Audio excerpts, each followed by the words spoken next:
Tommy? I'm Katie McGrady. It rhymes. That's why I married him. We're from Lake Charles, Louisiana.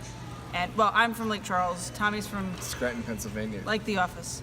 But I made a move because marriage requires being together. Made is a strong word. I was never going to the North. We all know it. You don't have to shovel humidity. The South always wins. Except that one time. We don't like to talk about that. Moving on. And we're mostly happily married. We're happily married. Well, one of us is very happily married. No, we're trying to be real and authentic. Sometimes marriage is hard. He's stores. Again, one of us is very happily married. I didn't know that. They don't tell you in marriage prep, like how.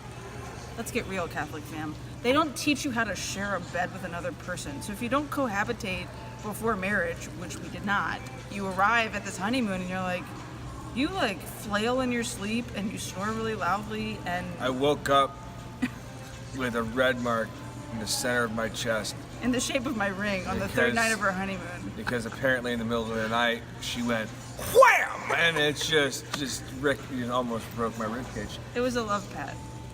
Also a shut up pat. I never hear a thing. But I think she's the one who's snoring and wakes herself up. We have one baby, so we've gotten through it, and we're happily married. Sleeping habits as a young married couple. And That's actually a great. That'll be a new series. It's not all sex, let me tell you. So are we allowed Snacks? to say that? Lots of snacks. We actually have ice cream in bed every night. It's glorious. That's great. No, so last week, a couple weeks ago, Tommy got home from work, and I had an event that I had to leave for, but I didn't want to leave behind Rosie and Tommy. So I was like, will you come with me? Like, it's only an hour and a half away. It's just for one night. I have a lot of free time the next day because I'm just doing a couple talks. So they came with me. So we end up at this little tiny retreat center in like the middle of nowhere, backwoods Louisiana. I was so grateful he drove because I would have totally gotten lost. We heard banjos. I was about to turn around. Died in a ditch, like lost cell phone service, end up in the middle of nowhere. We asked this guy directions and he's like, yeah, it's like a minute down the road. And then like 10 minutes into him giving directions, he's like, don't turn at the first gas station, turn at the second We're like, gas there's station. a gas station here? It's like, that was terrible instructions. So he was, my knight in shining armor was there. We get there, we're unpacking everything, we gotta get Rosie to bed. Tommy goes to bed when we put Rosie down in this little tiny room. Bed's like up against the wall. This is the pits, but I'm so happy they're there. And I go give my talk. I come back, it's like 11 o'clock at night. I walk into the room, I open it very slowly, I've got my cell phone flashlight. And Tommy pops up in bed. I wake up like this. Like, this look on his face like, somebody's coming to attack me. And I stood there and I was like, it's just me. It's Katie. We're married. And that's our baby. Like, I had to remind him step by step, like, I'm not an intruder. I am not responsible for Dream Tommy. I'm not. I'm barely responsible for Awake Tommy. And I don't have a flight instinct. It's all fight. So if there's a surprise... Yeah, Tommy's almost punched me a couple of times. Like if I've walked up behind him in the kitchen while he's washing the baby bottles, he's got headphones in. I'm like, "Hi, babe, I'm ready." It's ready to go. Things they don't prepare you for That's in right. pre-K9.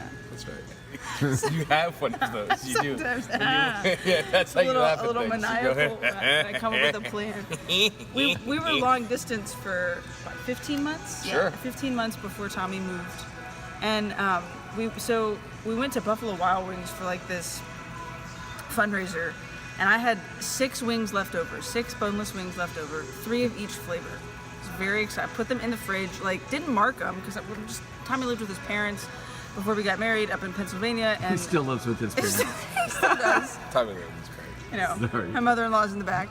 And so I didn't mark the box because I was like, yeah, this is Katie's. Like, everybody knows I brought home leftovers from Buffalo Wild Wings.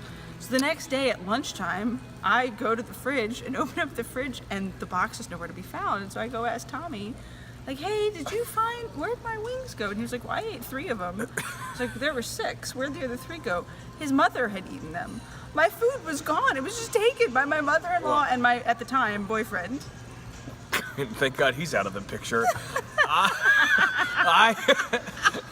I was hungry, so I ate 3 of them. They were mine. I know how little she eats in a sitting, so 3 would be fine. And my mom thought that I had brought them home, so she was eating my leftovers. And that's the story of the vanished boneless chicken wings.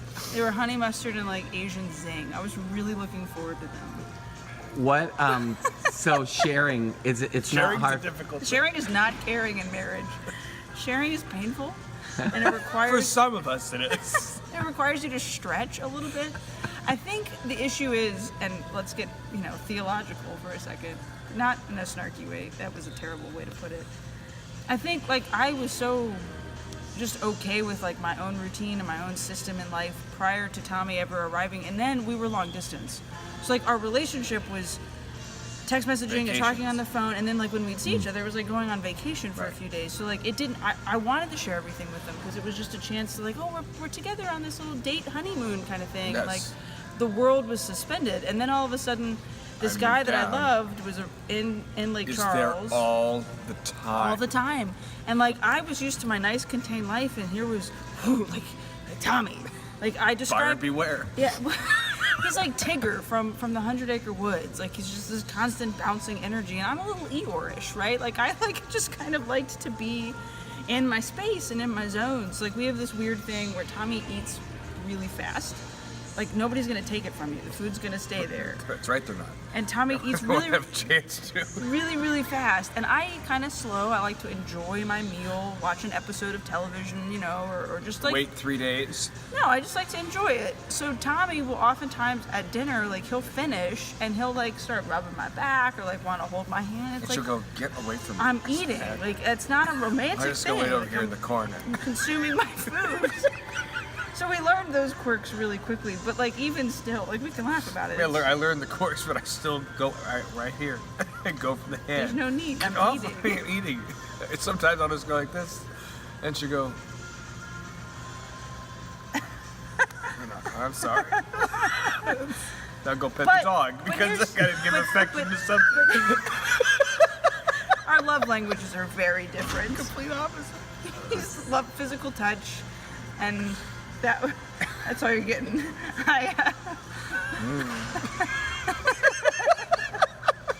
But we have a baby. We do love each other. I do love him. Thanks. Brand new book by Katie McGrady. Hey, Katie, author, speaker, mom, wife. Is there best of anything all you of them. can't do? I can't cook, and I'm a terrible dancer. But other than that, I'm Superwoman. So So tell me And- a little bit about your books, because I'm a bookaholic, you know that. Yeah, I and do. and this is not your first. And tell me a little bit about Yeah. the first and the second book here. So my first book, Room 24, Adventures of a New Evangelist, I wrote it about my classroom. I was a teacher for 5 years at a Catholic high school. And so I looked at like my different experiences as a teacher, moments with my students, funny things that they said, quirky experiences in and out of the classroom, and just how I learned how to evangelize through these moments of encounter with my students. So there's a bunch of really cool stories in there. My kids made a Catholic match profile for me, and then they didn't tell me about it, and I got hooked up with somebody on there. It's not Tommy, but this guy like stalked me on the internet for a little while as a result of this profile that they made. The story about a girl who she like kept a running log of every outfit that I wore every day. Not creepy, but just like how she was paying attention to what I was wearing. So it's just an honest, authentic exploration of my classroom experience. My second book, it's kind of like having a second baby, Follow, Your Lifelong Adventure with Jesus. So adventure again, I'm all about that adventure. This one is it's a little more personal. This is a book really from my heart. It's got a lot of my own personal faith testimony and how I've encountered Jesus consistently from high school and college experiences, on the road as an itinerant minister. And it came out of a conversation. A young man came up to me at the end of a conference, and I'd just given a keynote. I thought it was a good keynote, and he said, "Who is Jesus, and how can I get to know him?" It's like, pretty sure that's what the talk was just about. And I tried to have a conversation with him, but I was not doing a good job and couldn't articulate my answers really well. So I decided I'm going to write a book. It took me a year. I finished it in my 3rd trimester of my pregnancy with my daughter. So it was really a labor of love to get the book finished by the time she was born, and she was born 2 weeks later. So she got it in right under the wire. And I'm really proud of it. My sister actually just texted me a little while ago. She read it on her flights home today, and she said, "You made me laugh, you made me cry. I loved the way you talked about Jesus." And for my sister to like say that she expressed emotion while Praise reading a from book, Caesar.